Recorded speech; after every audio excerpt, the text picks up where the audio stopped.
All right. I am hitting the recording button. Make sure that I can be heard. Make sure that you can be heard. Please speak. Yeah. Hi, I'm somebody that is heard and possibly not seen, but I'm definitely heard. I mean, you're not seen by me, but I'm sure there are other people who see you. If I was John Cena, you would not see me at all. That's very true. Because, I So mean, you can't see him. you can't see him. Nope. All right. Well, are you ready to start? I was born ready. All right. Well, Actually, that's not true. I was like 20 minutes late. that I mean, touche. All right. Oh, wait. My brain totally was like, you were 20 minutes late being born. Well, Like, no, maybe I was. you meant here. I was like, wait, hold on. You know you were 20 minutes late. What the hell? Yeah, I mean, I've never been one to be punctual. So Time's relative.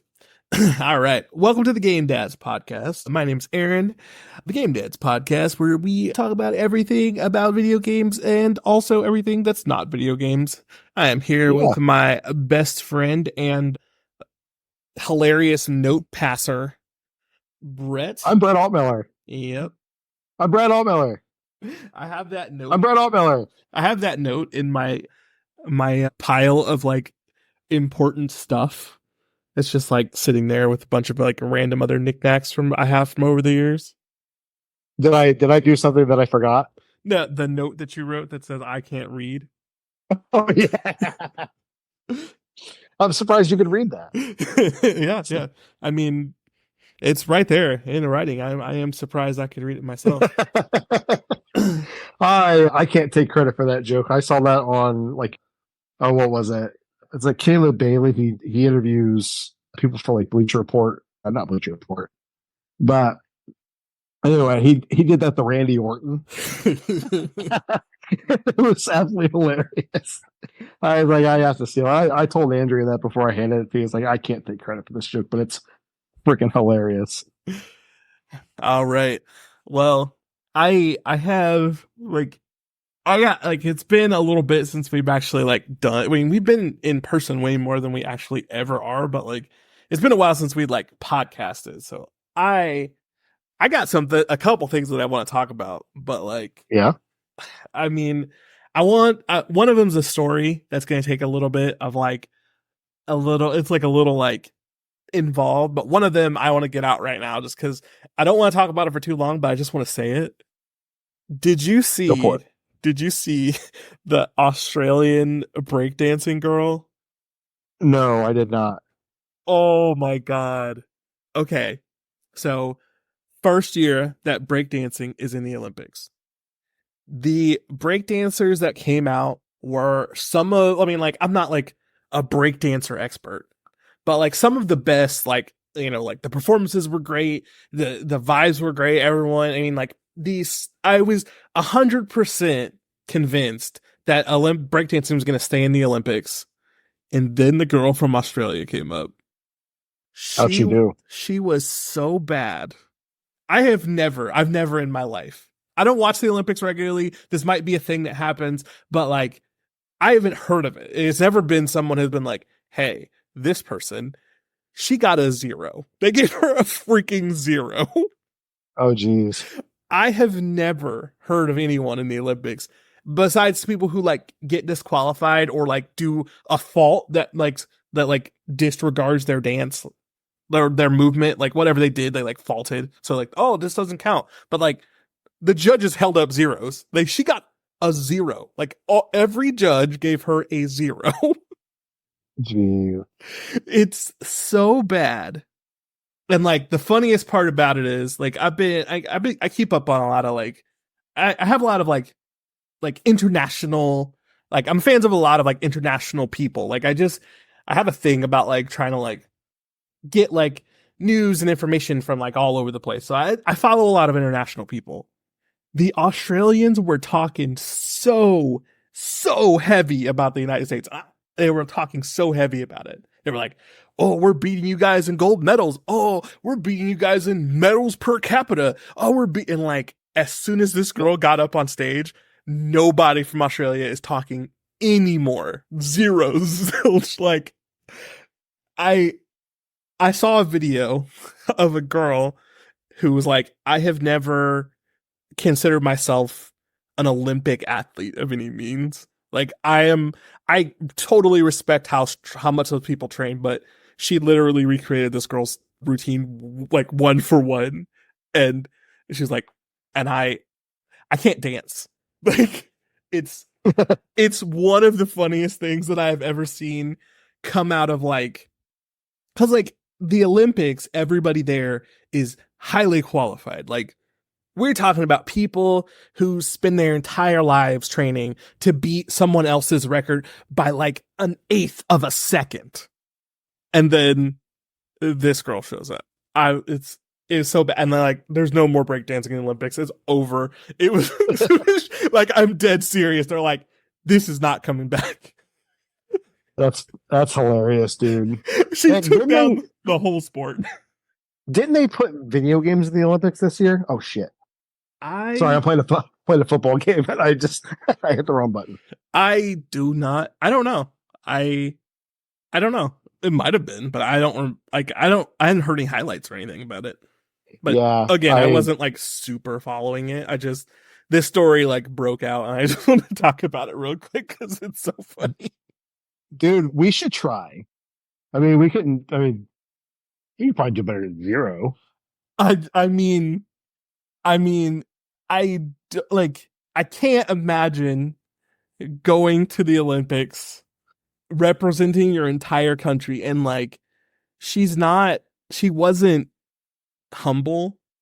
She walked out, she brushed her shoulders off, she like flexes at the camera, she's like got a mean mug on her face the whole time, and there's literally a section where she just stops and starts hopping around like a kangaroo for like 2 seconds in the middle of her routine. Like, as Australians often do. One of the worst things I've ever seen. And like, I'm with you. We could definitely, not only do I think we could replicate her routine, I think that we could also do a routine that would get above a zero.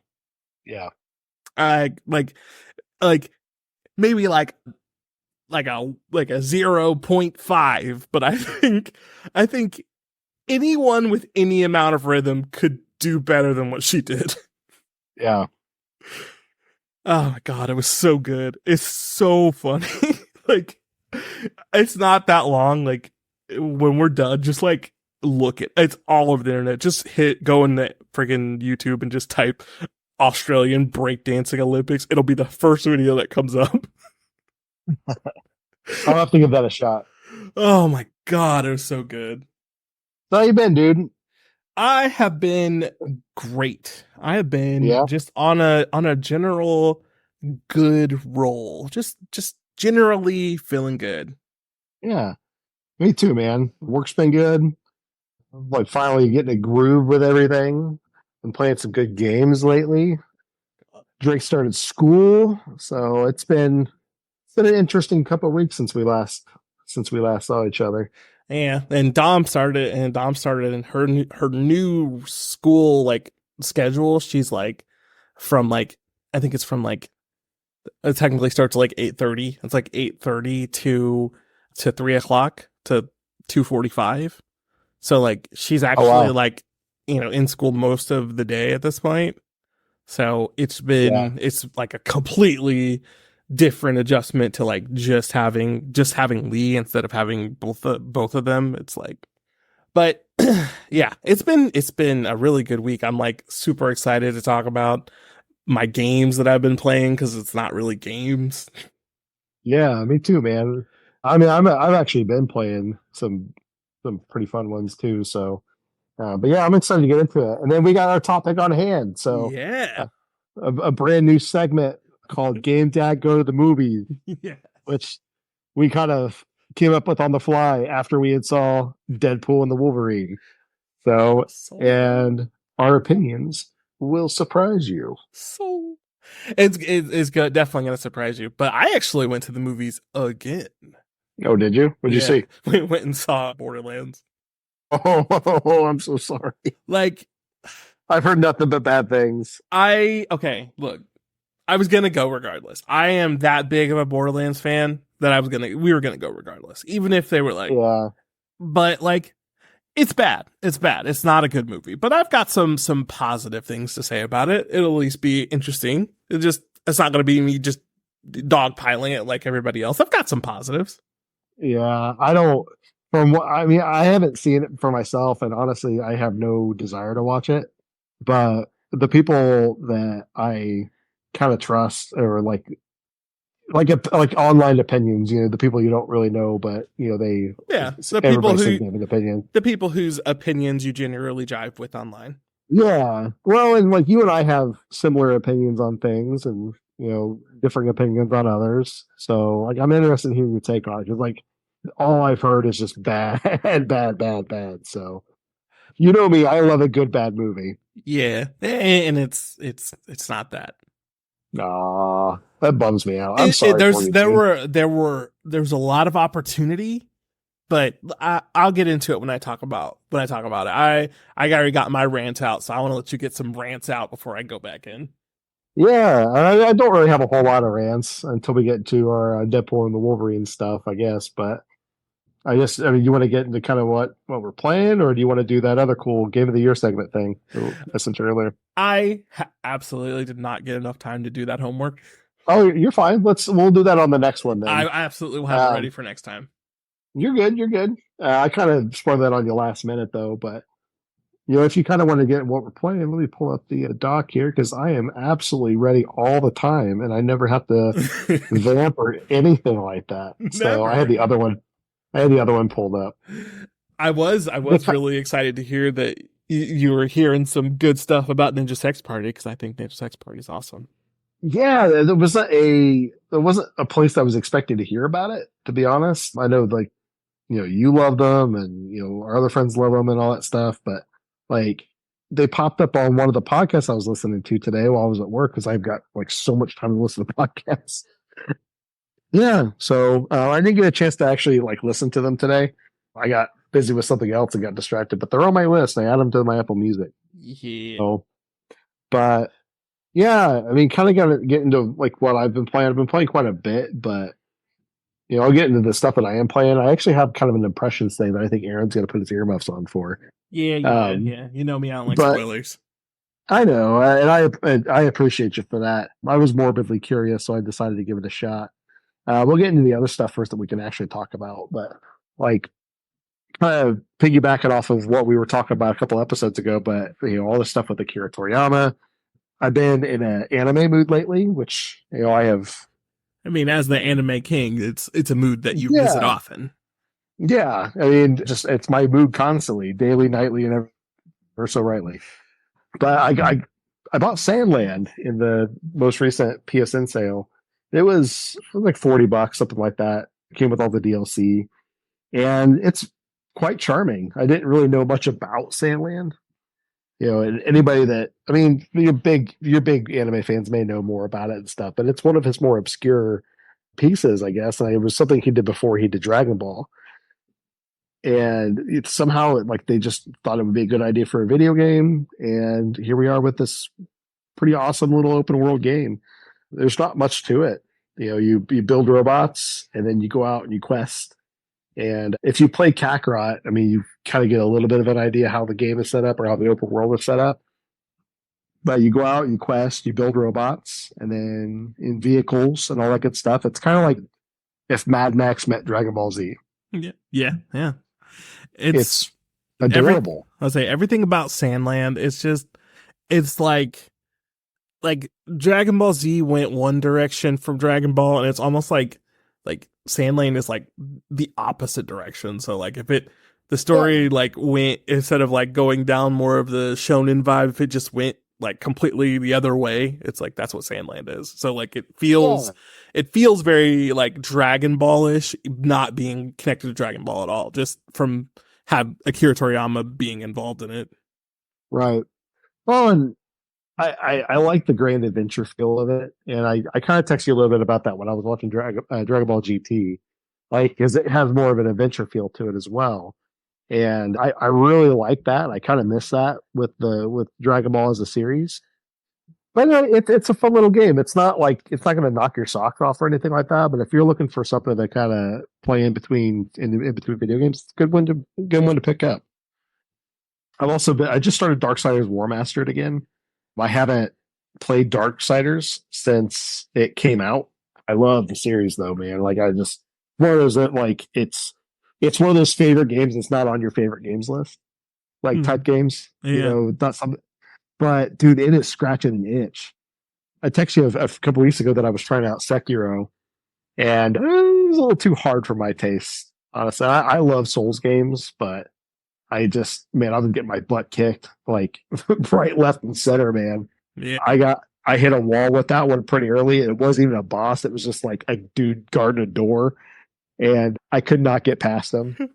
I hate that feeling that you get from freaking like all Souls games have a little bit of it. I'm sure Sekiro, because most people say it's like one of, if not the hardest. I'm sure it's worse, but like where you're like fighting some guy and you're like, this isn't a boss. This is just a dude who turned the corner when I walked over here and he's kicking the crap out of me.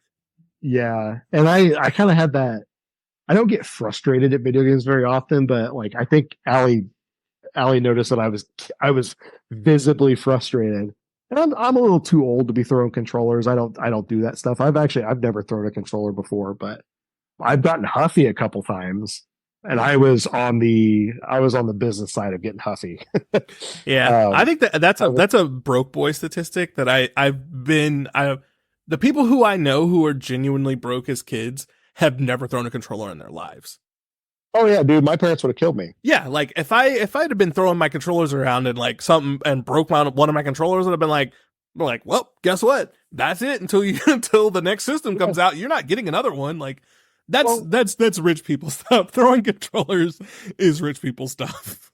Well, and that was back when controllers were $20 and $25. Like now, dude, controllers like $75, $80 in some cases if you're getting a special one. Like, no way, dude, I ain't breaking nothing like that. Yeah, but I love video games, but I'm not no game to me would frustrate me enough to make me break my controller. I mean, I'd break the game before I would break the controller, and I'm not doing that either because it's like now you're just throwing money down the toilet. It's broke boy stuff. Like being young and broke kids, that idea of like throwing your controllers around, it just never instilled in me. You know, when like the internet came around and everyone was like, "Oh man, I got so mad I broke my controller." I was like, and then you went to the hospital after that. Like, how? Like, you got therapy? Like, how'd you get so mad you broke your controller? I've only witnessed it once where I won't say his name, but I'll text you later. But we were at this kid's house, and I think we were playing maybe Perfect Dart or GoldenEye or something like that. And I know this is kind of a tangent, but we kind of cut our teeth in the garage. You know what I mean? And I remember your brother, like anytime somebody would come in, like especially if we're going to play GoldenEye, he's like fresh meat, you know. And dude, I straight up murdered this kid. Like he could not get a gun to save his life. I wasn't letting him like have any quarter. You know what I mean? I was just that good with it. And he threw the biggest hissy fit. Well, you know, I'll say Bruce. And I know you'll know who I'm talking about. Yeah. Yeah. He had one of those atomic purple controllers or whatever it was, and he raised it to the heavens, and then he smashed it down to the ground. I'm like, I gotta go. Yeah, that's it. that's a wrap. Yep, that's it. That's it. But anyway, so I started playing Darksiders. Just I wanted a hard game, you know, but I didn't want anything that was going to like really just. I think Sekiro is mean. I think it's very mean, but no, Darksiders is great, man. It's scratching the Zelda itch for me as well. I don't really have a whole lot of desire to play Zelda anymore, but it's got the big grand adventure feel. It's got a great story. It's got great art. It's got great music if you've ever listened to the soundtrack. But I think I'm going to go the distance with it. With maybe getting a platinum with it. But I'm playing on the hardest difficulty, so it's giving me that difficulty push that I want. So it's pushing back a little bit, but it's not so much that it's mean, if that makes sense. No, I totally get you. And I have a hilarious like. Okay, so the first time I ever played Darksiders, it was at work in the break room. So our break room had an Xbox 360 in it, and it was when I worked at Blackbod, and that like we were there for like I don't know, like we were there for like a year before they like finally got the break room done. And like I go in there and I'm just like, I'm gonna sit down and chill out for a while. And like the break room has a Xbox 360 and Darksiders in it on it. I think it's Darksiders 2. So It's a like very weird place for Darksiders. it was. I was like, what? Like when you think break room with a Xbox, you would think party games, multiplayer games, but I'm assuming the HR person just like went into their kids, like got all their kids Xbox and Xbox games and just brought them in. And, Yeah. and one of them was Darksiders. So like I went through, I don't like, it's been so long, I don't remember anything, but I went through a significant chunk of that game on my lunch break after I got done taking phone calls. Yeah. That's a great one too. It's notoriously longer than Darksiders 1, but it's a great game in its own right too. Yeah, that's next up on my list. So that got War Mastered and Death Definitive, because it's THQ Nordic and they need weird names like that. Oh yeah. So, and then to kind of put a bow on everything with what I'm playing, I told you Drake's been collecting for the N64. Mm-hmm. I think we talked about that on previous episode. Yeah.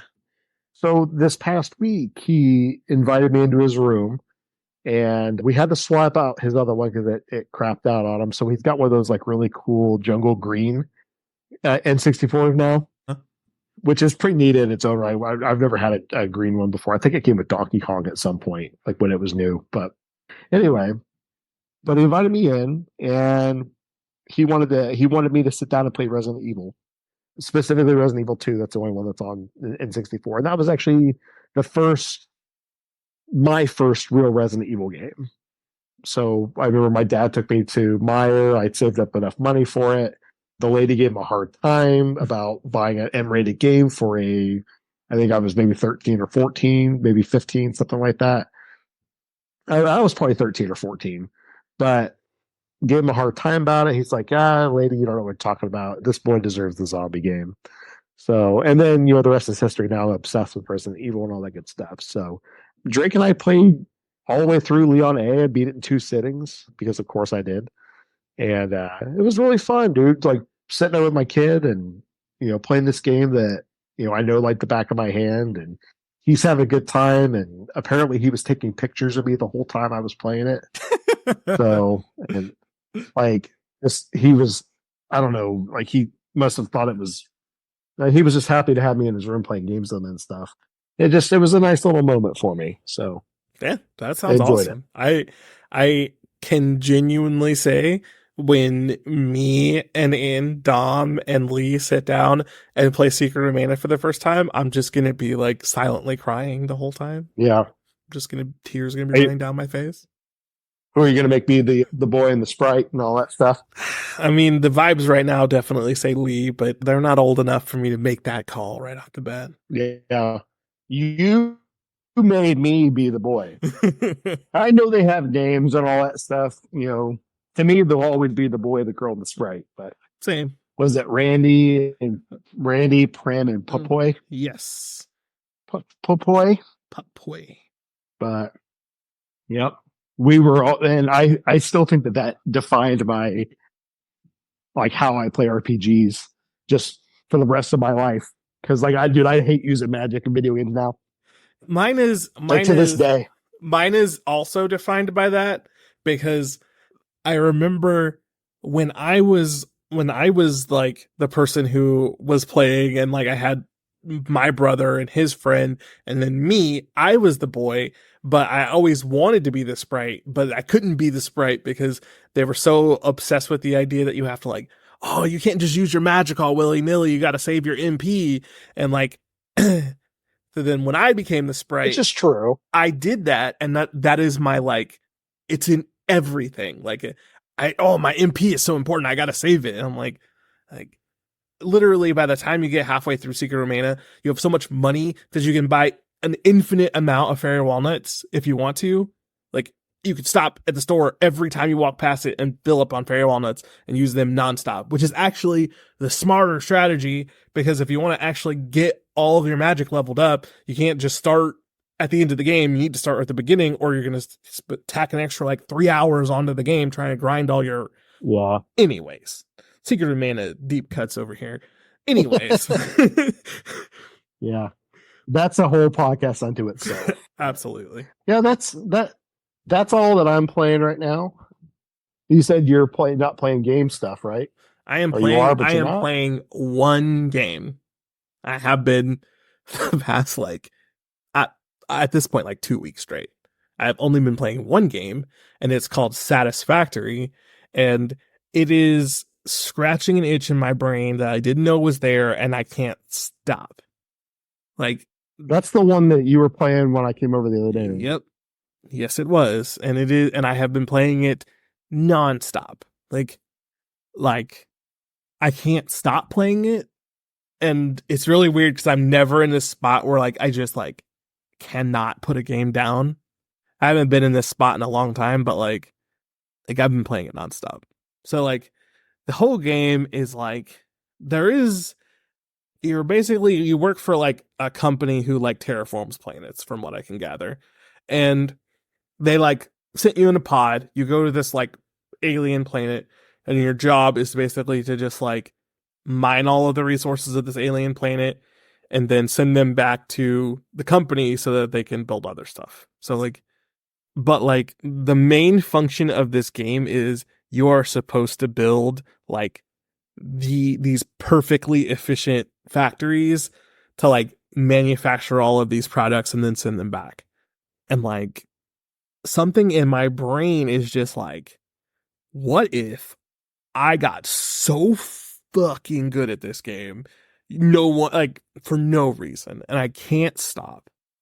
And like every time I'm like getting close to like, okay, I think I've hit a good point here, like I look and like, oh, next you'll unlock jetpacks, and I'm like, I want a jetpack so goddamn bad. And then I unlock the jetpacks, and it was like, well, after you unlock jetpacks, you unlock trains. And I'm like, trains? I want trains. And then like I started running around with my jetpack, and I was like, oh, this is awesome. And then like I'm randomly getting hurt by radiation. I'm like, why am I getting hurt by radiation? What am I? And then there's freaking uranium. So that means somewhere down the line, I'm going to be able to make nuclear power plants and nuclear bombs. And now I can't stop.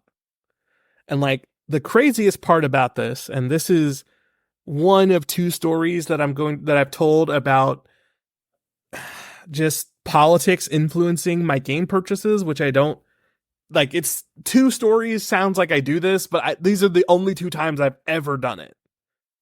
One was for that like Suikoden sequel, because people were like, oh my God, Black Girl.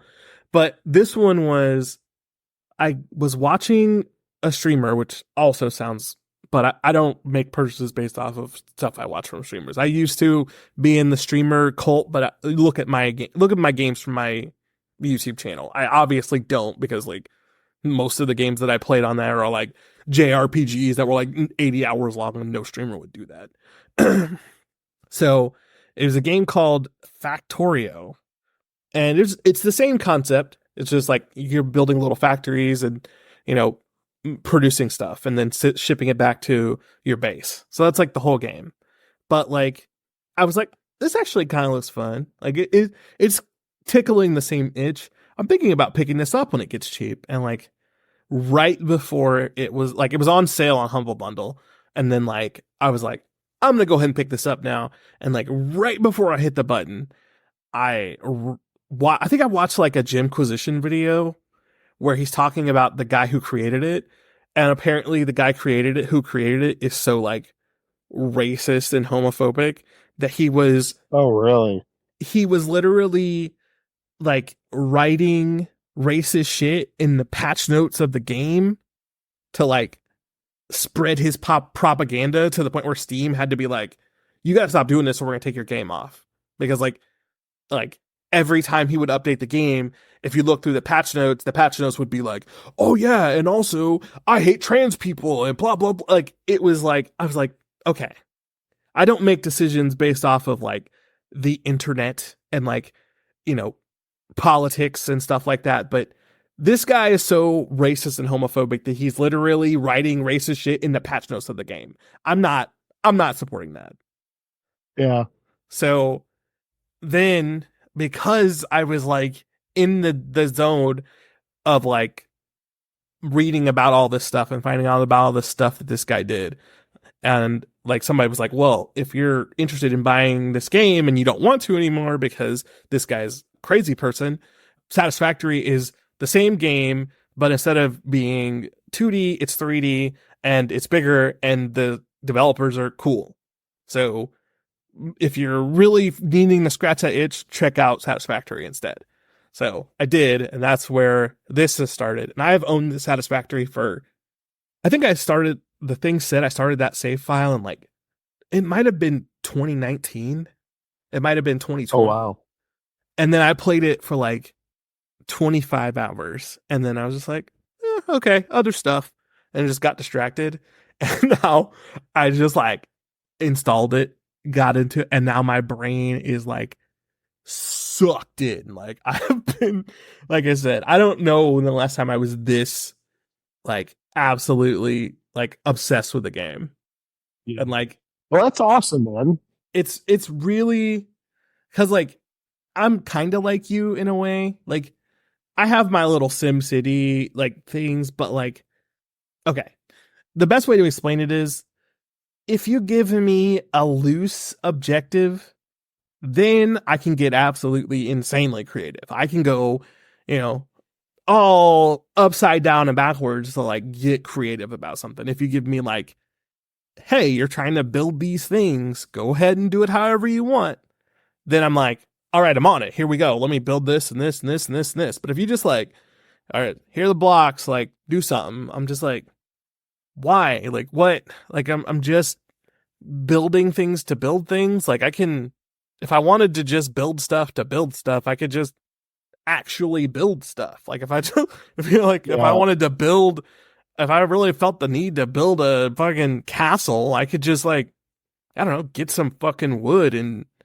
build some small scale castle for Dom or something like that. Like why would I just spend my day online building a giant castle that has no purpose other than just to build it? But like, if you give me just a little bit, just like a, like even like the Sim City, like Sim City doesn't give you like a, you need to hit this goal. It just says like, build the biggest city that you can. That's enough for me to go nuts. But if you just don't give me anything, I'm not interested. It won't hold my interest for more than a day. Yeah, you may like Dragon Quest Builders. They incorporate. I have been wanting to get into Dragon Quest Builders. I played I played like, I don't know if it was the demo of the first one or if it was like one of those like 60-minute like trial things. But I played it and I was like, if this game would go onto a decent sale, I would absolutely buy it. But it's like the same thing. Go ahead. It's never below $30. Yeah, that's 100%. I'm always looking. And the first one is usually more expensive than the second one. I'm not sure why. Because like I even think that it's on like PlayStation's, like the PlayStation Extras. I think it's there or it has been at one point. And I've been thinking about getting the extras just to play it. But like, yeah, once then once you get past like 3 months, you've actually paid more than you would have paid if you just bought the game, Aaron. So why would you spend that extra money for no reason? Yeah. But that's where I have been at. I have been lost in this game. And like, that's awesome.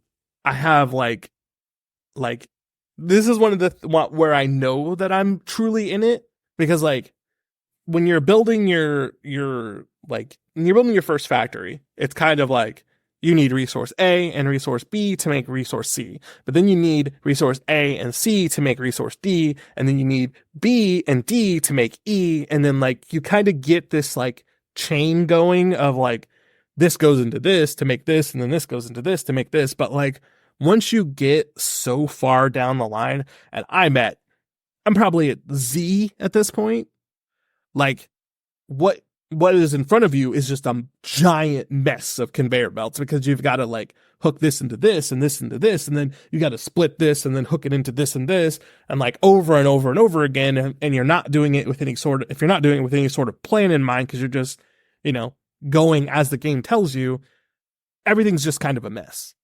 But I know that I'm truly in because I have like been excited at the idea of literally tearing my entire factory apart and restarting the whole thing to make everything more efficient. And that's when I know I've truly lost it.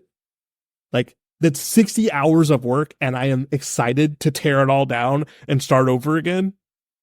Yeah, that's what, like, every time I see Allie with her Sims, like, she's got like thousands of hours in The Sims 4.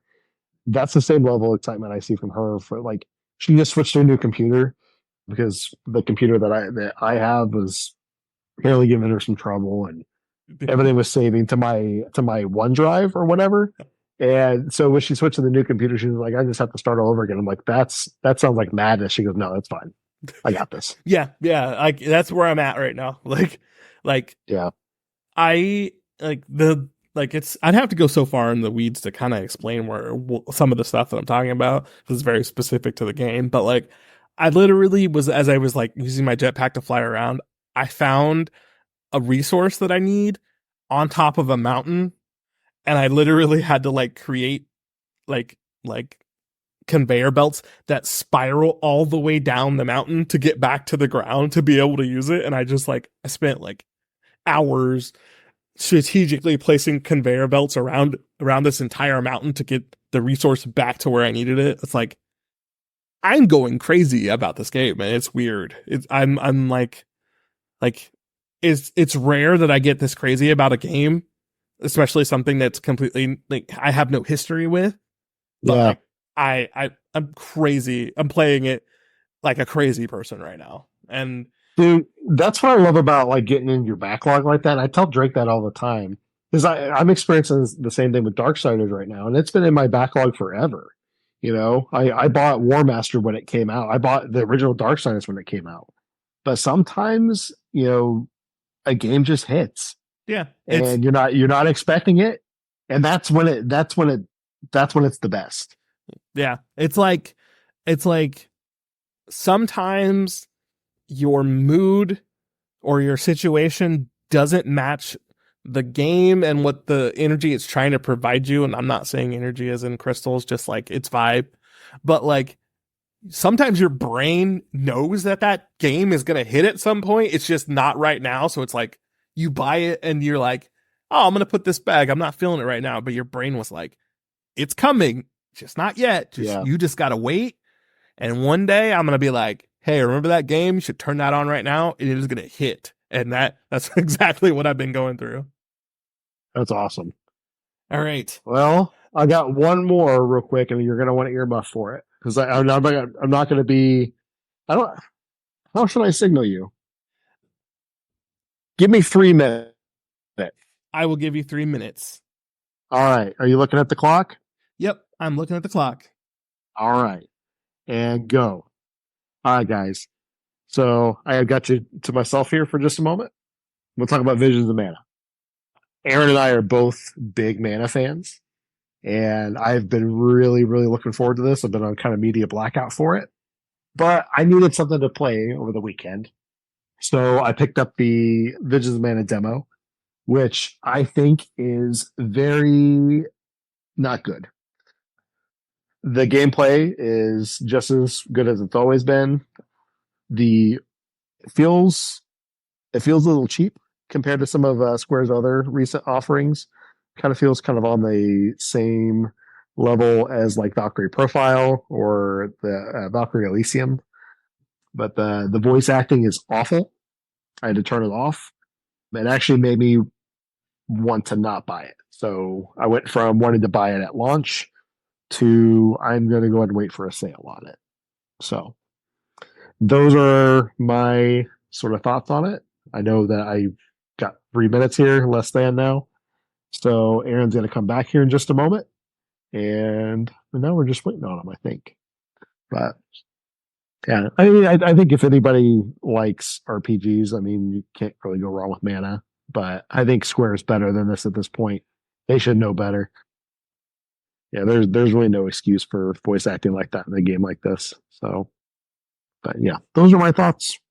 And Aaron should be back here in just a moment.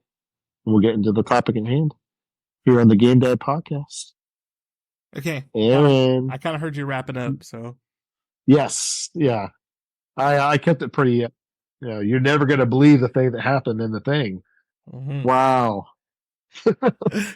Okay. So before we get into Deadpool, I have one more thing I want to talk about real quick. It is a quick one. I promise. Even though every time I say I'm going to have a short story, they end up being long. But okay. I had a situation that like came up, and I can't remember the exact context, but it brought me to like the moment that like I stopped listening to rock, and I kind of want to talk about it. Like, I've never been like against rock. I know I don't dislike it. Just I used to listen to it regularly. I used to listen to rock more than I listened to rap, like to a like 10-to-1 ratio of like I used to listen to rock.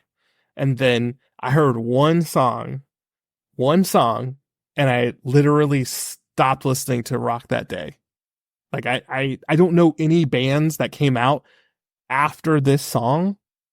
And like there are some bands that like people would be like, I mean, listening to the other songs that you listen to, I would have imagined you had flowed right into this, but like no, because of one song. And do you know what that song is? I do not. That song is Lifestyles of the Rich and the Famous by Good Charlotte. Good Charlotte. That's a good song. No, it's not. You don't like that song? I literally think it's the worst song I've ever heard. Ever. It's worse than Cotton Eye Joe. What about the blue da ba dee ba da ba? Oh, dude, I love I'm Blue. What are you talking about? I'm 65 rules. Oh gosh. Okay. So here's the story. I can tell, like, it's so specific. I can tell you exactly when it happened. I thought you were like, listen up, here's the story. No, about dude, how like the Good Charlotte. I could literally sing that song word for word. Silicon Girl from freaking Eiffel 65 is also a banger. Like, anyways. I didn't think that's where that was going. So I'm at my friend Brittany's house for some reason. And because we were just hanging out. I probably dropping her off. We were dropping her off from work or something like that. So like I'm at my friend Brittany's house, and I'm driving from her house to my friend Alan's house, who lives not far away from her, but like I can literally tell you what road I was on when I heard it. As I was driving like past Dixon, because that's where Brittany lives, out on Sycamore, and I'm driving back towards Kokomo because Brittany's almost out of town, but she's like right at the edge of town. So I'm driving back towards Kokomo, and like as I'm driving past the village pantry that's there, and then that song comes on. And like I also like hearing it for the first time, I remember like I remember like my brain just like taking it in and being like, not only is this the worst song I've ever heard, I cannot believe that I am listening to one of the worst bands I've ever heard in my life, like attempt to do politics, but like so badly. And it's also the like my least favorite form of politics is I hate rich people who worked for their money instead of rich people who didn't. And like, yeah, that's literally my least favorite opinion. And I feel like starting a war here, I feel like it's a very Gen X opinion, and it makes me very mad. Like, pause. Yeah. Oh, I got a baby. The other one's freezing, so. Oh God. Okay, here's that pause I was talking about. I'm gonna have to dry this baby. You're good. All right. I'll take it for a minute. Yeah, if you can talk more about how bad Good Charlotte is. I don't mind Good Charlotte. I didn't like them a lot when they first came out, I guess, but they kind of grew on me after a little while. But I kind of want to talk about the game I'm playing like right now. Most of our audience knows that I like to play video games as we talk. I am playing NFL 2K, not 2K22, 2K20, no, 2K, year 2000. This is the 1998 to 1999 Tampa Bay Buccaneers with Warren Sapp versus, oh God, who am I playing? The New York Giants. So Dilfer is my quarterback, and the Giants have some guy named Gooch. So right now, let's see here. I'm on defense. It's 4 minutes and 20 seconds in the fourth quarter, or left in the fourth quarter. They are punting away, and they punted way out of bounds. I'm up 18-7 in the fourth quarter here. So I haven't played football game in a little while, and as everybody knows, I've been kind of collecting for the Dreamcast lately. Been a very expensive endeavor, but I dig it. But I picked up NFL 2K pretty cheap, so and it was, gosh, yeah, can't throw for anything on this game. But anyway, I picked up pretty cheap. It's like $5. So, and I'm pretty pleased to report that it plays just as well as some of the more modern Madden games. So you probably won't hear us talk very much about sports games on the pod, which is fine. But there was a period of time where I was into all the sports games. Played a lot of NBA Live back when NBA Live was actually good. Played a lot of NHL. I don't know if it was NHL Live. It was NHL something, but I played a lot of NHL. Played that. I played NHL Blitz. I love the NHL 2K5. That's probably my favorite hockey game, as well as one of my favorite football games, the NFL 2K5 series. Same with NBA 2K5. Dude, that whole 2K5 area it was great. I love the Street series, like NBA Street and NFL Street, but they don't really make them like that anymore. A lot of them more just like simulation style, and I don't mind simulation stuff, but this one is still simulation, but it's a little more forgiving for people that don't devote their entire being to it. Yeah. Oh gosh. Okay, I fumbled the ball. The Buccaneers are not great in this game, but yeah, I think there's a huge market for those arcade style sports games, and we just don't see that anymore. Granted, I do like the regular sports games. More arcadey stuff. It's same thing with the racing games. There's not enough kart racers out there, so the world can definitely use those. All right. Well, as we wait for Aaron to come back here, we got try not to leave you guys with too much dead air. I'll sit here and talk to everybody. I got about 3 minutes left in this game. It's a long pass. He is too short. 36. Oh, I'll probably win this, but crazy thing about this one is the VMU that comes with the Dreamcast. So I'm not sure how old or young our audience is here, but memory cards they didn't carry a whole lot of space on here, but with this NFL game, if you want to play a season, it takes up like 100 blocks, which is like 7/8 of your memory card. So I'm kind of playing without saving here. So this is just the regular NFL season. Okay, I'm back. Oh, hey, I've been talking about football. Mm-hmm. The Game Devs podcast. I'm serious. Where we talk about everything. You didn't know I was playing NFL 2K while we've been talking. So I was going to tell you, and I just told the audience, my quarterback's name is Dilfer. Cool. Where do you get a Dofer? Where do you get a Dilfer? I'm not sure where he hails from. but he plays for the Tampa Bay Buccaneers in 1998 to 1999 season, which is what this is based off of. So Seems like a deep cut. Dilfer is usually a pretty deep cut. He gets pretty deep in there. And there's somebody on the other team by the name of Gooch. Oh my gosh. Dilfer from downtown, man. I feel as if he should automatically lose if Gooch is on the other team. Well, I don't know. This guy Anthony's been my go-to. So been kind of hit him deep. I didn't mean for that to be a weird term either. I wasn't gonna say anything. He really has been going deep, dude. Mm-hmm. Deep down. Mm-hmm. I mean, some ladies like it like that. Well, these are men, sir. I am now winning 25. That's true too. I'm winning 25-7. Okay. But anyway, yeah. The topic at hand. Let me finish my rant real quick, and then we can go on to Deadpool. Okay.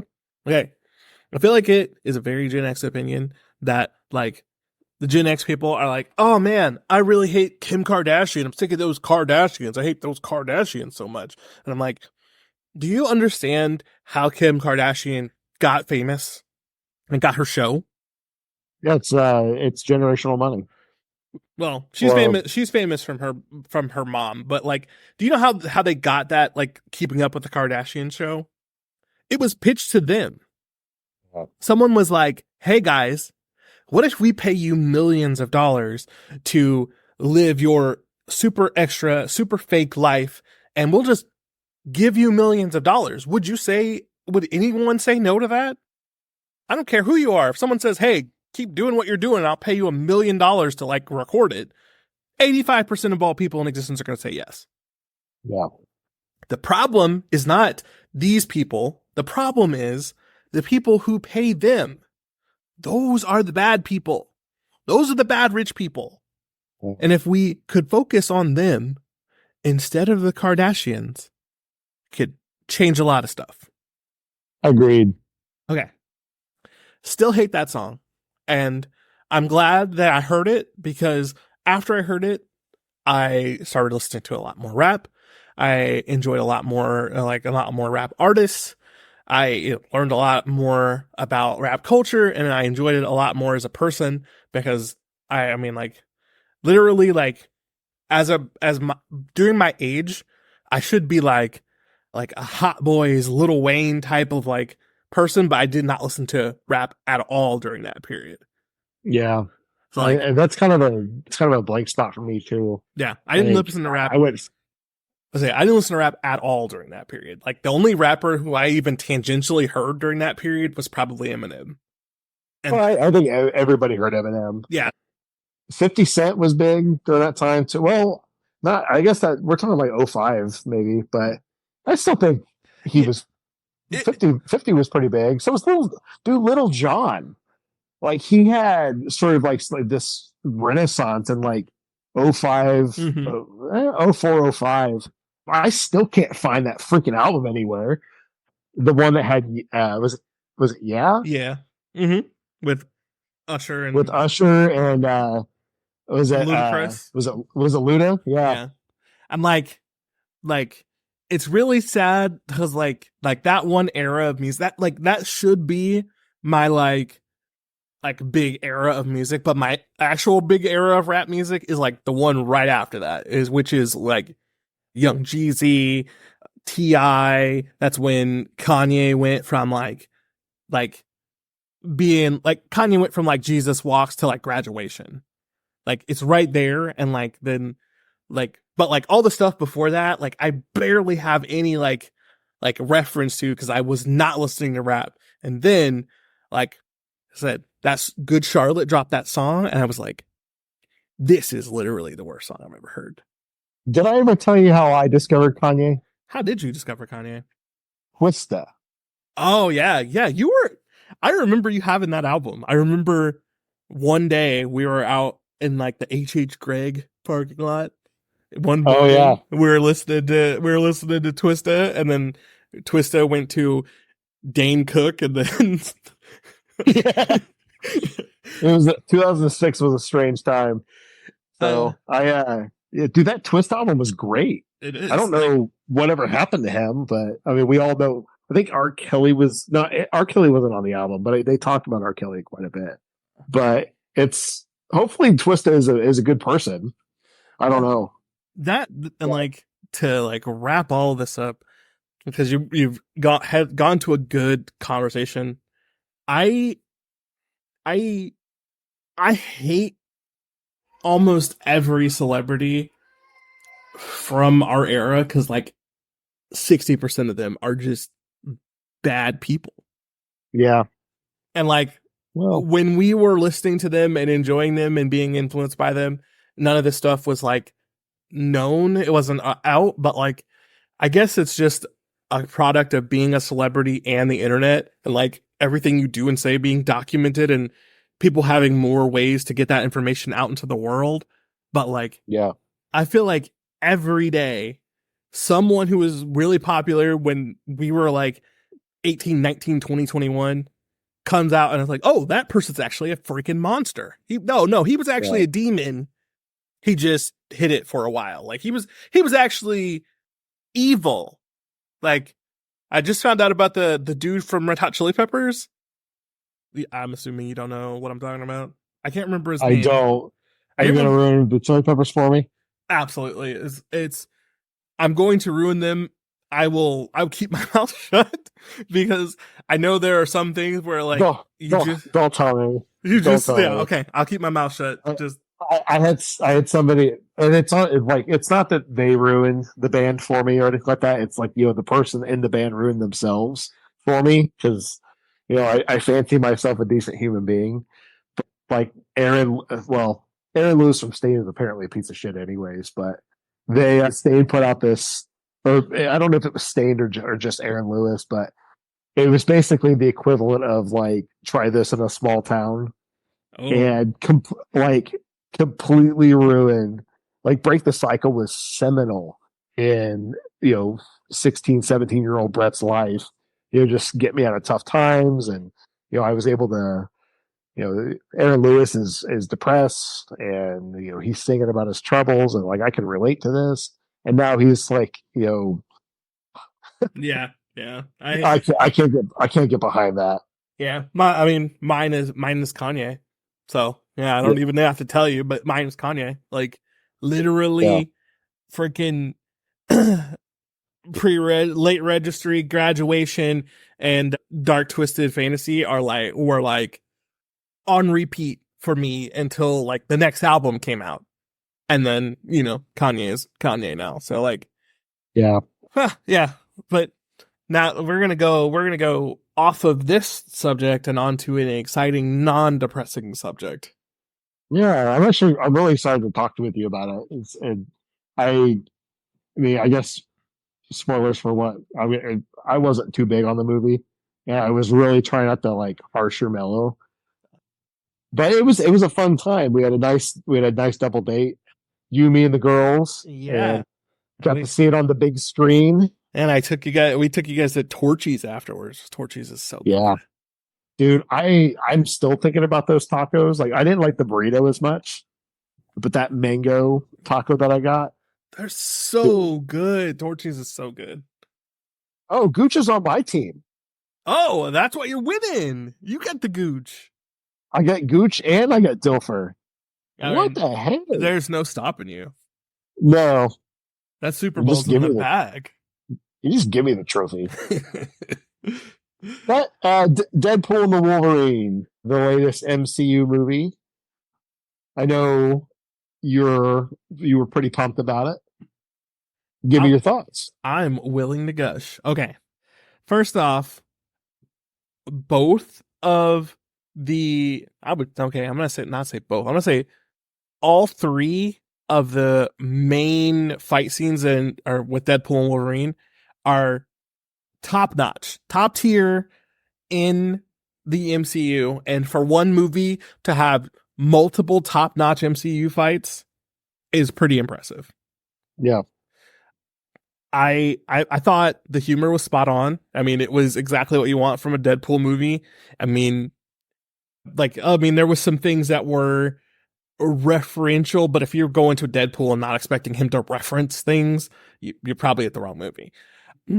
Cameos, I thought there was some wasted potential in there, but there was also so many good ones that it canceled it out for me. It was perfectly like it still ended on the great side because the ones that they did were so good. Are we gonna detail anything, or should I keep it vague? I think because how Marvel's YouTube is handling it, I think we can probably. I think there's really, in my opinion, there's not a lot to spoil.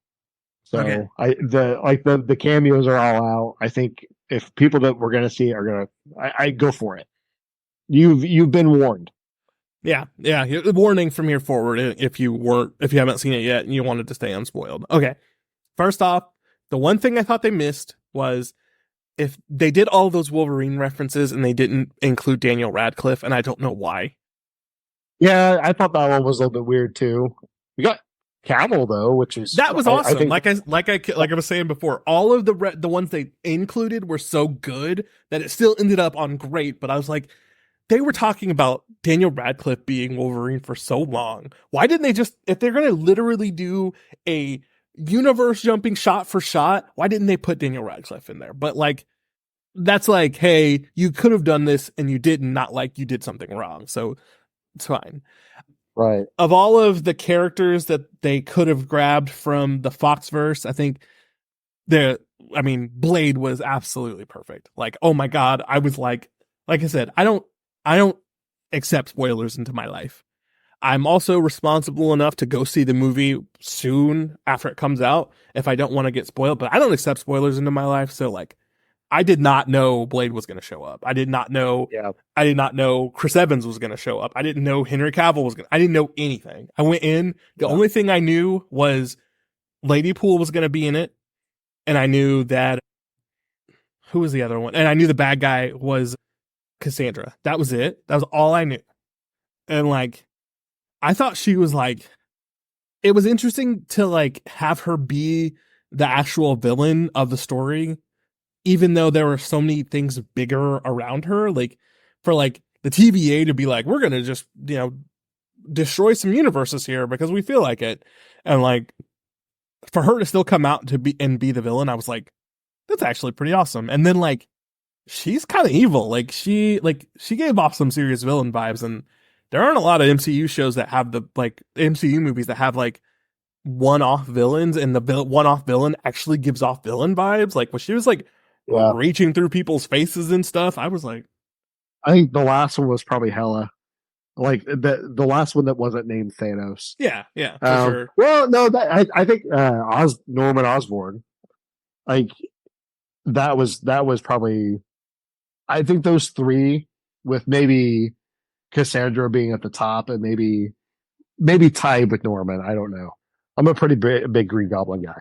Yeah, I mean, as much as people like poo-poo everything that happened in Marvel after the MCU, I don't have that vibe. I like some of the stuff that came afterwards, but I definitely thought she came off as a really good villain.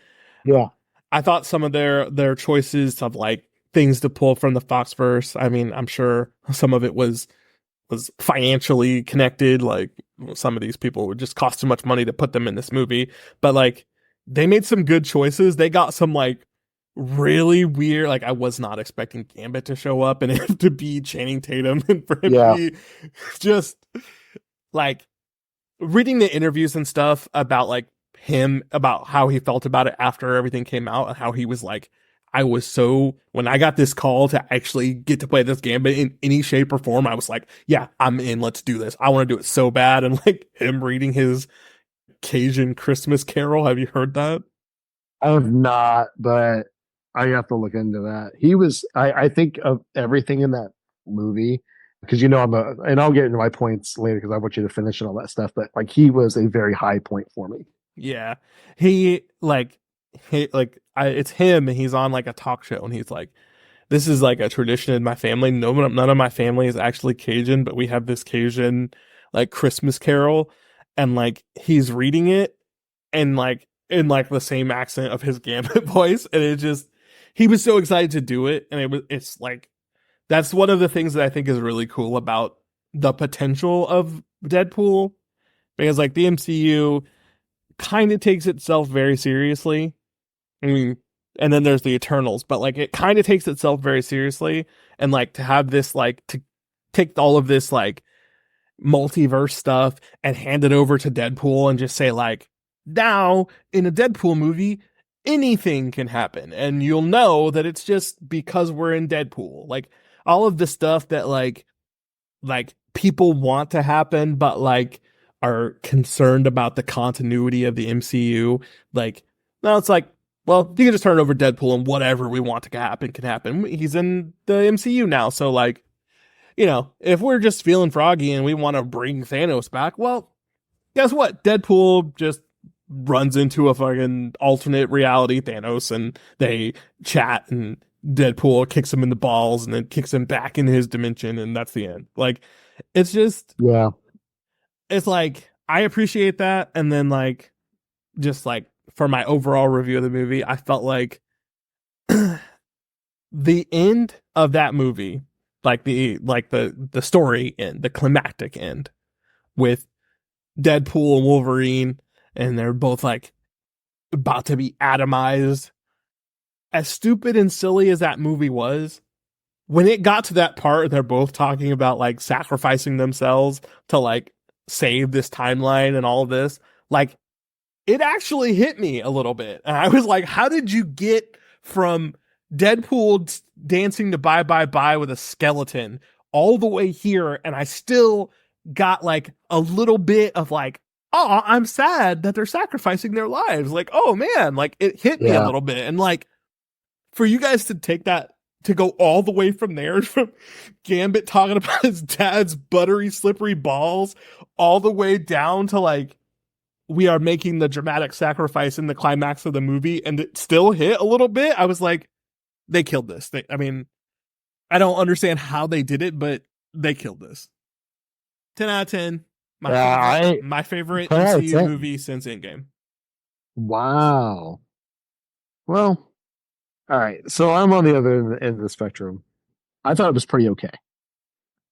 I think Deadpool, in my opinion, I think his shtick is kind of worn out. But I will say, I really wanted to kind of jump and piggyback off of when you were talking about like the sacrifice at the end, kind of getting to you and stuff. I love when Deadpool gets serious. And I should say, like, I should preface all that by saying I don't like Deadpool the character. I really never have. But Ryan Reynolds has made me kind of a fan of that character, especially, I love the Fox X-Men universe. I love all of it, for as serious and weird as it got. I still think Logan is probably like, it's up there with The Dark Knight as probably my favorite superhero movie, even though it's kind of like, it's more of a Western. I love that. I absolutely I still love Logan to this day. I mean, if I were ranking comic book movies in general, I don't know if, like, it's definitely between Endgame and Logan, but I don't know which one's going to be, I would say, is the top. And for a solo movie to be, you know, on the same level as this movie that has 27 movies that build up, almost puts Logan at the top just because it's a solo movie. Yeah. See, and I love Hugh Jackman as Wolverine. He is, I was there for half of the movie.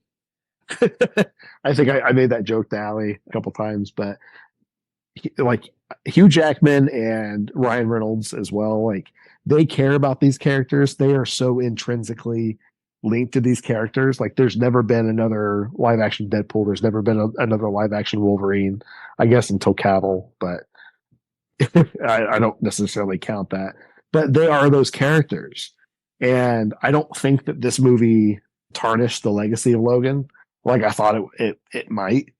They did pretty well to both honor it and also build on it.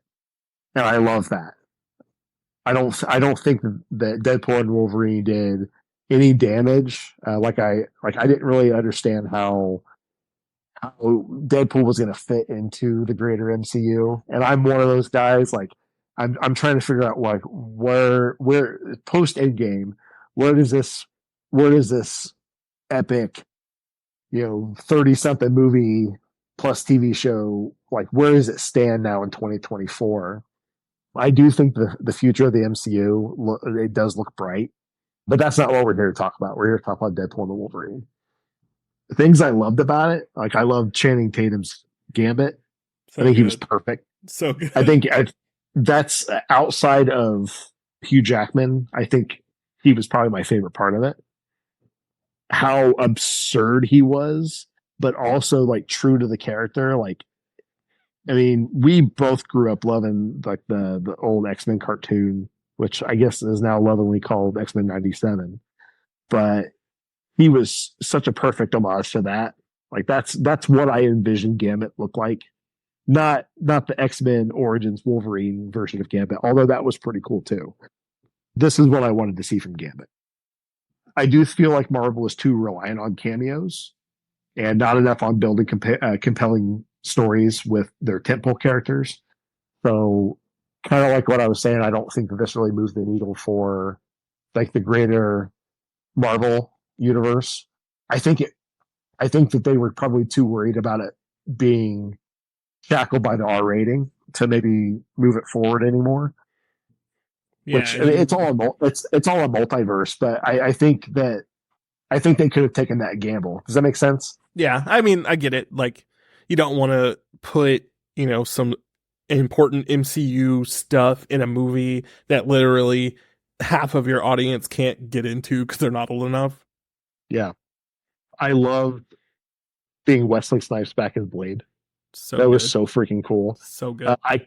I could not care less about Jennifer Garner's Elektra. Yeah, that was another one. Like I said, like you could have absolutely found a more like even not even just more entertaining, a funnier reference. Like maybe you could have got Ben Affleck to show up as freaking like dude. What I was thinking of the entire time was, what if they had put? Now I'm blanking on his name, but the guy that played Cyclops in the first 3 X-Men movies. Brandon. What if they had something? It's not Brandon. Are you sure? I think you're thinking of Brandon Routh. Yeah, I guess he was Superman. Cyclops actor. That would be James Marsden. Yeah, James Marsden. He's freaking Sonic, dude. Dude, how funny would that have been to have a variant version of Cyclops and like an old version of him interacting with an old version of Wolverine? Like that would have been great. Like, yeah, that's what I was saying when I was trying to say like they used their potential and there were just some slots they could have used better. Like why freaking why did you bring Toad and not try and get Halle Berry to play? Dude, stupid Storm, dude. And I think the lack of Cable and the fact that Josh Brolin was Thanos and Cable. And I know they kind of made jokes about it in Deadpool 2, but there was a massive missed opportunity to have Cable in that. Yeah, and what happened to the kid from Deadpool 2? Why isn't he in Deadpool 3? Like the whole movie is about saving him, and then the whole Deadpool 2 is about saving him and how important he is, and how Deadpool has this like connection to him and like just feels for him. And then like the third movie, all of these characters show up except him, and like why? Right. Well, and they're all in there for a brief moment. Is he doing other shit? I don't feel like he is. Like I feel like that's like the easy dub. You could have just been like, oh yeah, you want to be in Deadpool 3? He would have been like, yes, of course. Like I am probably a broke college student. Please give me money. Like I don't know. This next point is it's I think it's small potatoes, but I had a little bit of a gripe with the cameos, but is you can't get the original actors for the roles. Why have that character in the movie at all? So I listed Kevin Nash as the Punisher, or as the Russian for the Punisher. Mm-hmm. They had a random dude as the Russian, and then what about Vinnie Jones as Juggernaut? Like they got somebody else to be Juggernaut, which I thought was weird. Yeah, I think we're touching on the same point of like, why like you had these cameos and like there were so many these opportunities that you took, and it's like, why the heck is Jennifer Garner here? But and then it's like also, but like why is the Juggernaut a different person? Like Right. why did you get the original Toad and not somebody else that people gave a crap about? Like, so I got 2 more points to make, and then I think we can probably just kind of go back and forth on it. The second to last one is, dude, I love that Daphne Keene's X-23 was in that movie. I thought she was perfect. She needs to be brought into the MCU fold full time. yes. I think that especially after the way Logan ended, and now like we're kind of in this multiverse, I think all bets are off when it comes to like the Secret Wars. Bring in Daphne Keene, pay that woman, Yes, like I 100% think that like I don't care what your actual reason is, like what story reason you get for like putting her in the MCU and like leaving her there, but like she can be there completely separate of Deadpool and Wolverine. Just like put her in there and just be like, she's here now. She's Peter Parker's new best friend since he doesn't have friends anymore, and then just I don't care. Let's just go with it. Last point I'll make. I say all this stuff lovingly. I was a big fan of Deadpool 1 and Deadpool 2, even though I don't like Deadpool. And I've got a little bit of like an analogy for you here. The first movie, I felt like it was like a punk rock indie band. It's their first album. And I was comparing it to My Chemical Romance, actually. So the first movie was made on a very tight budget. It was loud, emotional, and dirty. I thought that the character of Deadpool, kind of showing his backstory and like the things that he cares about, he's not just a random ass wisecracking guy. He is, but he's more. And I love what Ryan Reynolds brought to that. Yeah, it felt very punk. It felt very punk rock. I definitely like the first one. Go ahead. I definitely like the first one, but I want to let you finish. The second movie, I felt like it was the same band's breakout album with all the hits in it. So like My Chemical Romance's second and third album. So that's where most of the people will know him from. That's not the best kind of analogy, but I think Deadpool 2 is like where he finally hit his stride. And I think Deadpool 2 is it's a very underrated movie, in my opinion, especially in comparison to the first one, which I think is perfect. Deadpool and the Wolverine is the corporate album. So it's kind of like My Chemical Romance's last album, where it's got all the budget, it's got all the production value and all that stuff, but I feel like it lost a lot of the flavor along the way, especially coming from the last 2 movies, which I thought were just immaculate. Like the little blip of Brad Pitt being the invisible guy in the second one. Like that's the type of cameo that I really like. It's just like you blink and you miss it. He's in there. I think it was okay. Like it sounds like I'm really down on it and I'm being very critical. And I kind of am, just from the lens of like what we're doing with this podcast and stuff. Because I don't think it's a bad movie by any means. I just think it's a very Disney movie. I think that they did really well with what they had. It doesn't sound like they had any kind of restrictions or anything like that. Mm-hmm. I was really worried about what Disney would do to Deadpool, but it really looks like they let Ryan Reynolds and Hugh Jackman and Sean Levy really just have their go. And I'm really excited to see where they go next with it. Although I am, like everybody else right now, very tired of the multiverse saga. But I'm very, very, very, especially after D23. I don't know if you looked at some of the news that came out of that, but with the Russo brothers are coming back and they're directing the next 2 Avengers movies. Kang is out, Doom is in. Robert Downey Jr. is back. I think, dude, I have opinions on that, but we're gonna have to do another MCU episode. Oh, dude, for sure. But I love Robert Downey Jr. I'm thinking this is going to be another like variant sort of situation where he is actually Tony Stark, but would be actually awesome.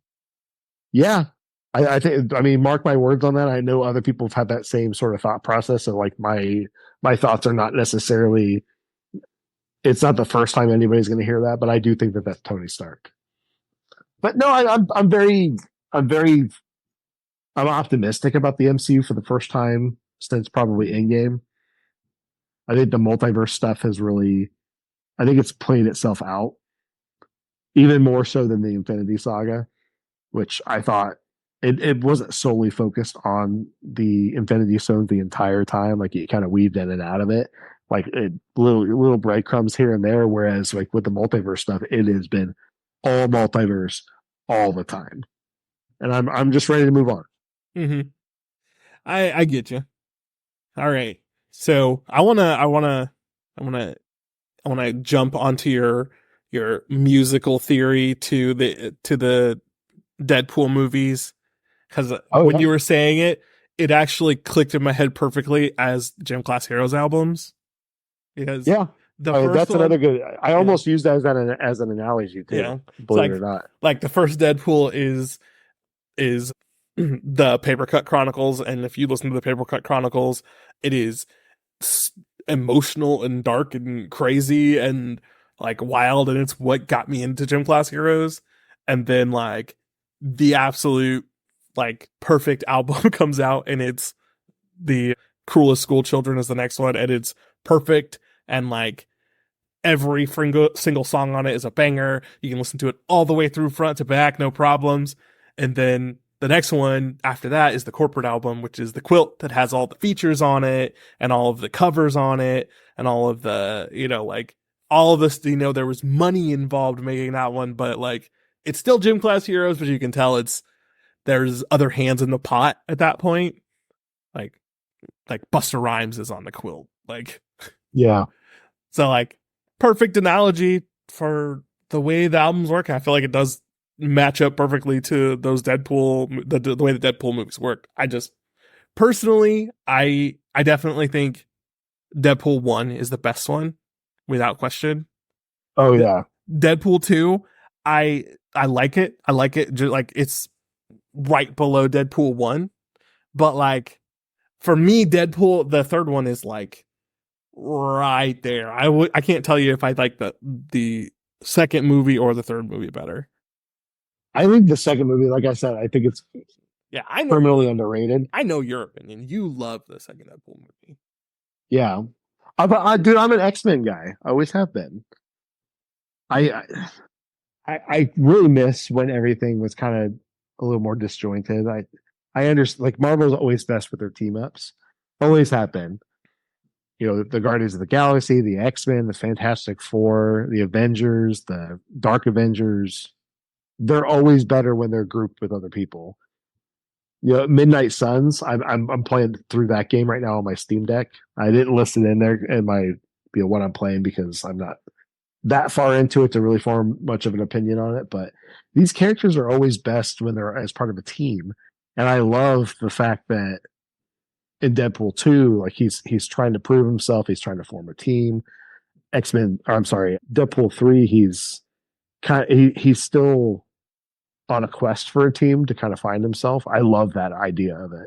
It's just really cool. And like where he fits it, into the greater like scheme with Avengers and X-Men, and because X-Men at this point are inevitable. I can't wait to see where he fits in with it.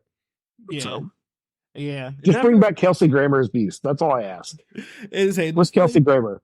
It definitely feels like they're going down the line to like the MCU is going to have some major like X-Men vibes, and when probably sometime before maybe not the next Avengers movie, but like the one after that is definitely going to have some like major X-Men in it. But like, oh yeah, with X-Men and Fantastic Four, man, I'm so pumped for the Fantastic Four. That's like another thing that I've really like I always liked the dynamic of the Fantastic Four, and like it always felt weird to me that like they weren't like a go-to for the MCU, but I think that was contractually like they couldn't use them. Yeah. But like I love that part too. Like when everybody had different rights to different things, Fox had the X-Men and the Fantastic Four, and Universal had the Hulk and blah blah blah. All of a sudden, people became like trademark and copyright lawyers. Like they're like, oh yeah, this is contractually obligated to this, and Disney owns this, and Sony owns that, and all that stuff. I love that was like the conversation with everybody. Yeah, it's one of the things.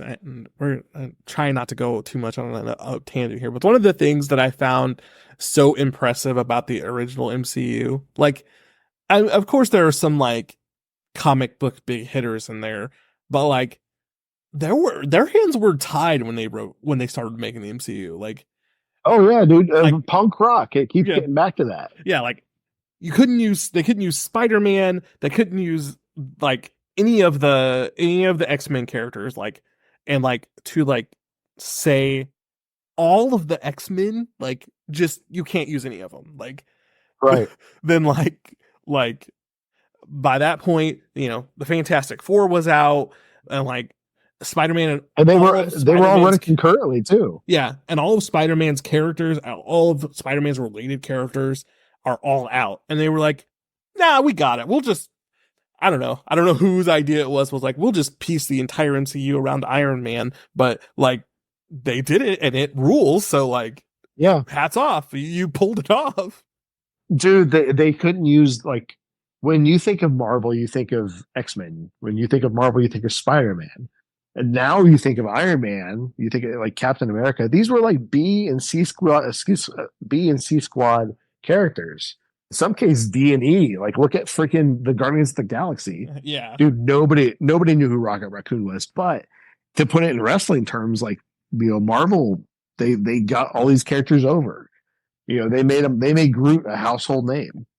Which is it's pretty amazing. Which no pun intended, I guess. But yeah, which is like, can't like just like take a kid from like a comic book fan from like 1995 and like warp them to 2024 and like yeah, Groot, they sell plushies of him at Target, and they would look at you like your head fell off. Like, what? Yeah. What? Like, Groot, like talking tree who only says I am Groot. It's like, yeah, he's like the second most mascotable character that is out. New character who is out. I mean, I'm not talking like Mario and Sonic and those guys. And oh yeah, it's Groot and Baby Yoda. I was about to say it's Groot and Baby Yoda. Like, they're honestly, like Baby Yoda followed the Groot, blueprint. Yeah. Oh, Jesus. So in rolling back to, in summation about Deadpool 3, I would say if your thing is comic book accuracy or MCU lore, Deadpool 3, not gonna say it's not for you. I say Deadpool 3 is for anyone who likes comic book movies, period, because it's funny and entertaining and the fights are good. But like, it doesn't move the MCU needle anywhere besides, I mean, technically saying that Deadpool is part of the MCU now, which I don't even know if that's accurate. I think he is. Because like, he's with the TVA, so obviously he's involved in some way, shape, or form, but like, it ends with him in his universe, which is, according to the movie, separate from the actual MCU universe. Right.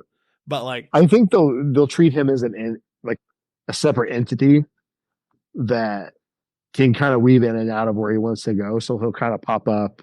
Dude, the sky's the limit with what they're going to be able to do with Deadpool. If they've got a funny movie like whatever the next Thor is, because that's got comedy in it, or Ant-Man, whatever they do with that, they can kind of have him pop in and out just here and there, doing what he wants to do. Yeah, he's basically. It'll probably be like the new Stan Lee, basically. Yeah, like the Stan Lee cameos.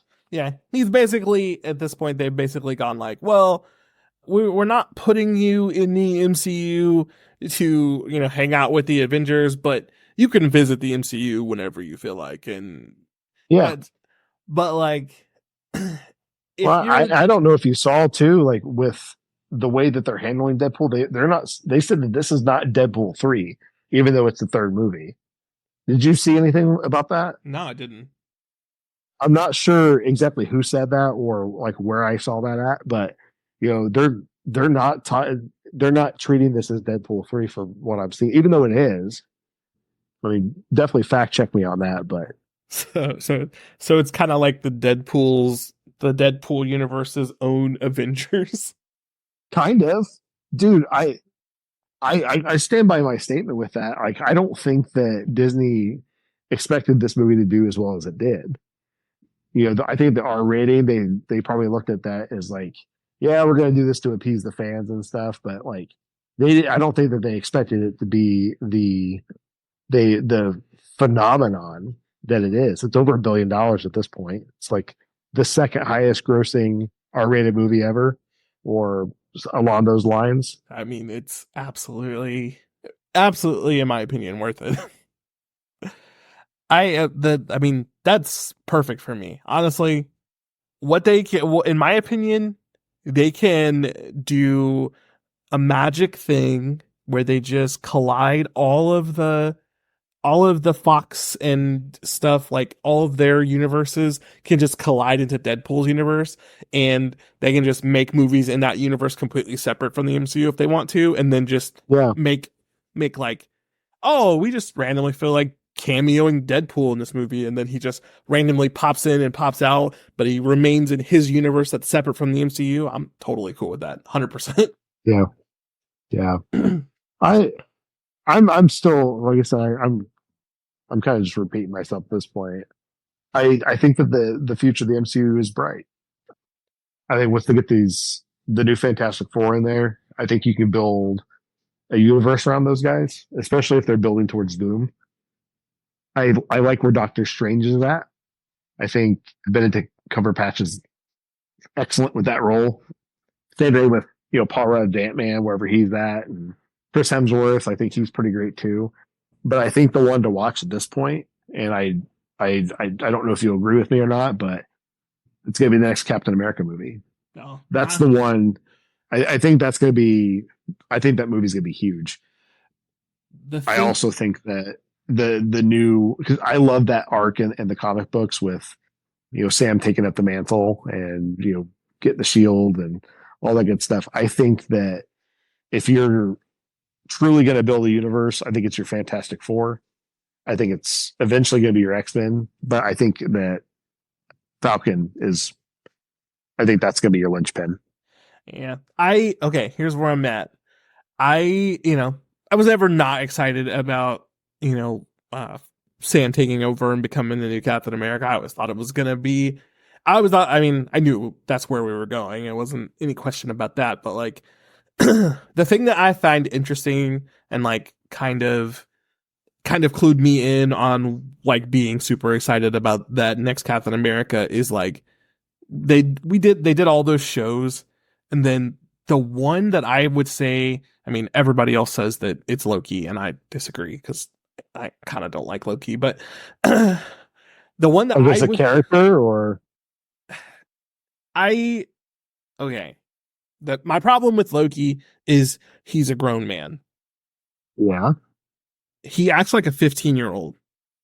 He's a grown man, and his problem is he has daddy issues, and he has problems with his identity, and he has been having problems with his daddy issues and identity for 5 movies straight and 2 seasons of a TV show, and I'm so sick of him.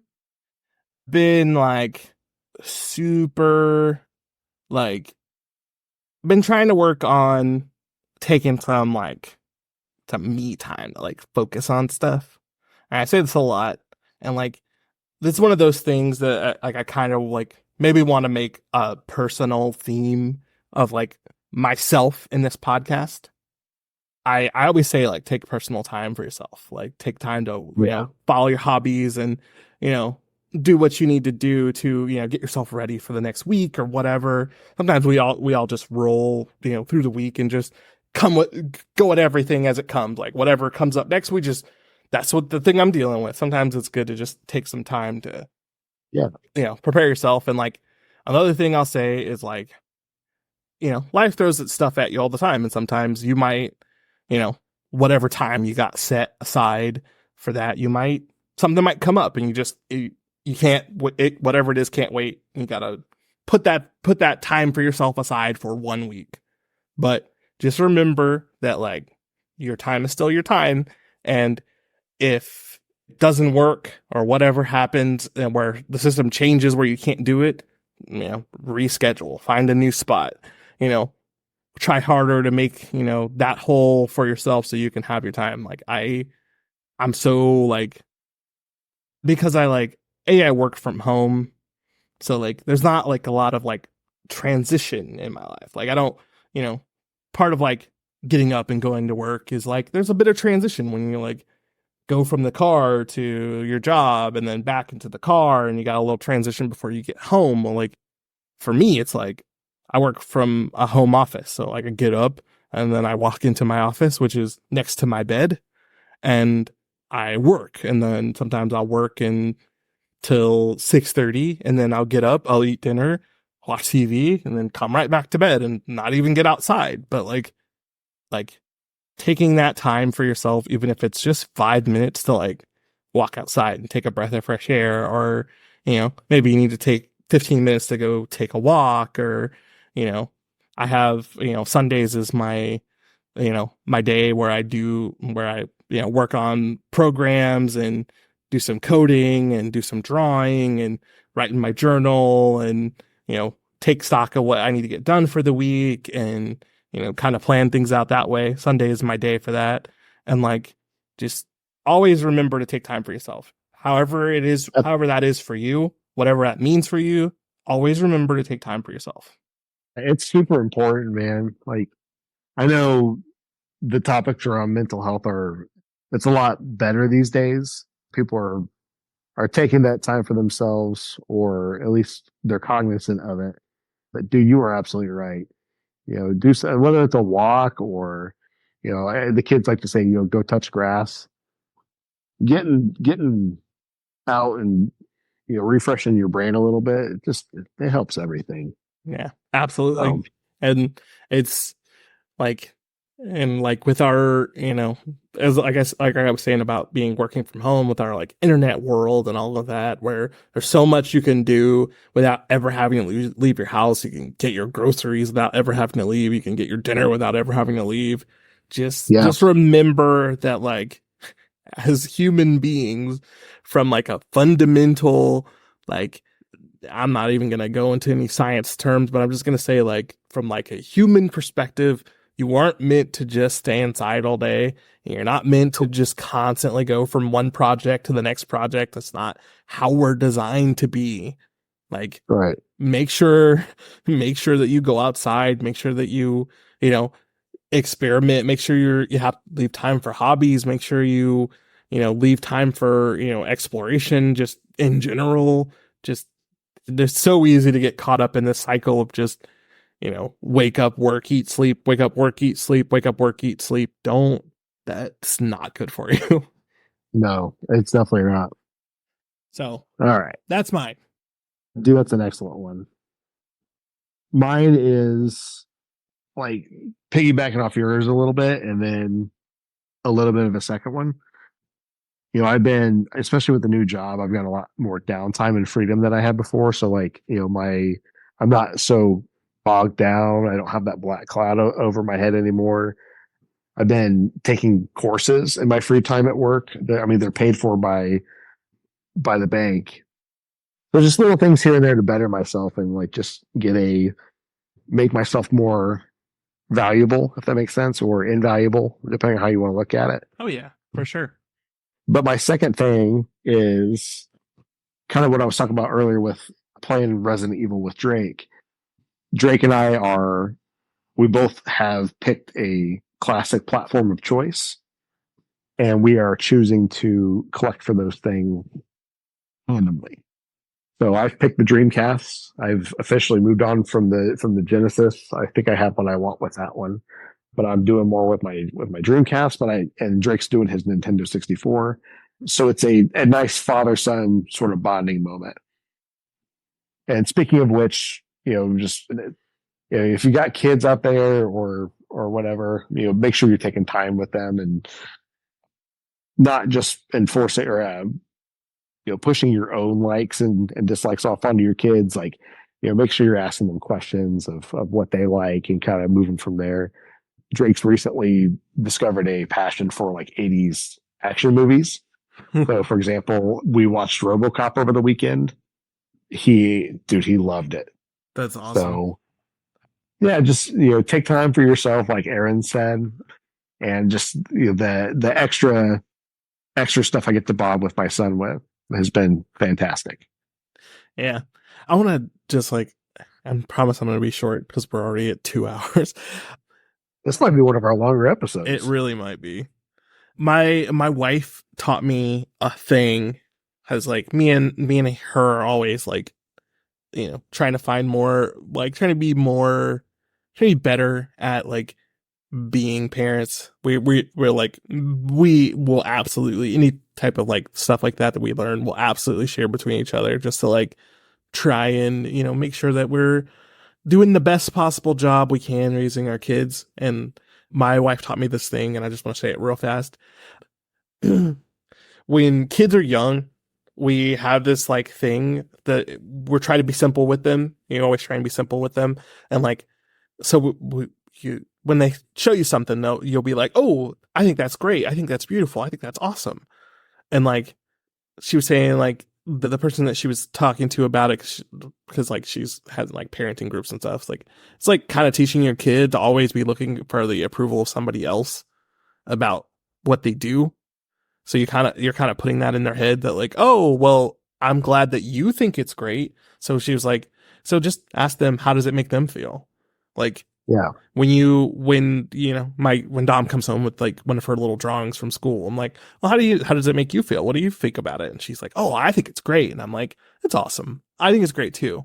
And the idea of trying to make sure that she understands that how she feels about something is important, not just how I feel about it.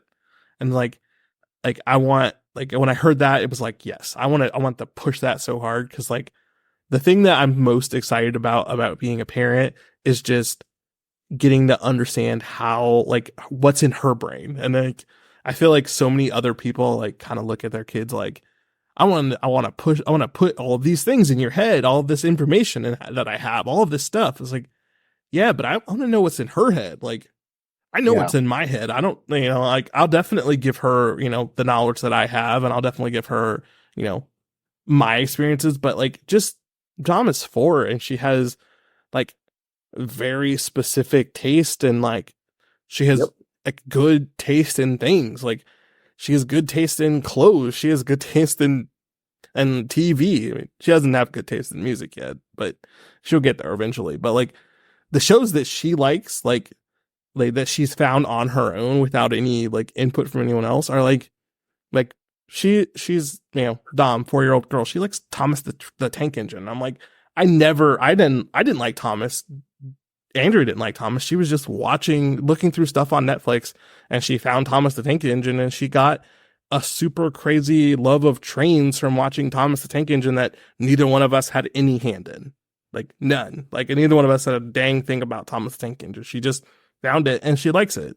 And her other shows are the same way. And some of the shows that she watches that she really likes aren't even like American shows. They're she has a little Indian show that she likes, and a little Chinese show that she likes. And I'm whatever. I mean, whatever you're into. And I'm just always, I always want to instill that. I want her to have her own opinion and her own ideas. And I having that from someone else's perspective is always interesting. Conversations with Drake are always interesting because he has his own opinions about things.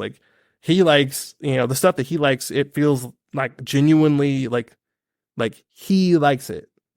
he wants to tell you about it because he likes it, not because he's like, oh, I want to tell you about this thing because you'll like it. He's like, no, I want to talk to you about this thing that I like. And I love that. That's awesome, man. Kids are great.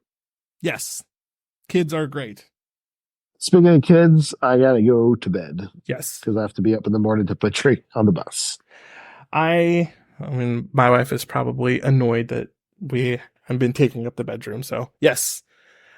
Wibbity wham wham wazzle. And I will do my homework. And next podcast, I'll be ready to talk about games, my top games from the last, like, I think it was like 10 years or something. Yeah, the last decade. So that'll be fun to get into. Yes. I'm All excited. right, bud. Tell him Dickie Simpkins sent you. God, you have to stop. This guy's going to sue us. No, he's not. He's gonna be on. He's gonna want to be on the show. Dickie, goddamn Simpkins. All right. Peace out. Love you guys. Goodbye.